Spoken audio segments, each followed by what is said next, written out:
ନାଇଁ ଏତେ ମାର୍କ ଆସିବ ବୋଲି ମଧ୍ୟ ଆଶା ନଥିଲା। ମୋର ଆଶା ଥିଲା 570 ରୁ 580 ଭିତରେ ମାର୍କ ଆସିବ ବୋଲି।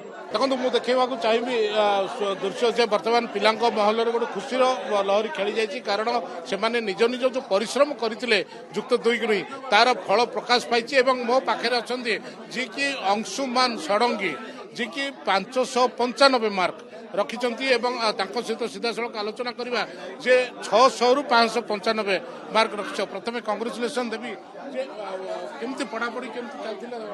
ଧନ୍ୟବାଦ ସାର୍ କଂଗ୍ରାଚୁଲେସନ କରିବା ପାଇଁ। ପଢ଼ାପଢ଼ି ଯେମିତି କ୍ଲାସରେ କରାହେଉଥିଲା ସେମିତି ଏକା, ଏବଂ ନିଜର ଯାହା ସେଲ୍ଫ ଷ୍ଟଡି ଟାଇମ୍ ଥିଲା ସେତିକିରେ ହିଁ। ଆଶା ଥିଲା 595 ମାର୍କ ଆଣିବେ ବୋଲି, 595? ନାଇଁ ଏତେ ମାର୍କ ଆସିବ ବୋଲି ମଧ୍ୟ ଆଶା ନଥିଲା।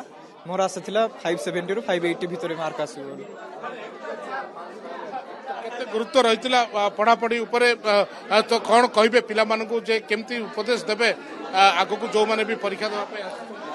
ଉପଦେଶ ହିସାବରେ କହିବି ମାନେ ଯଦି ତାଙ୍କେ ଡିସିପ୍ଲିନ୍ ହେଇକି ପାଠ ପଢ଼ିବେ ଦେନ୍ ହେଇପାରିବ, ସବୁ ଜିନିଷ ଭଲ ହେଇପାରିବ।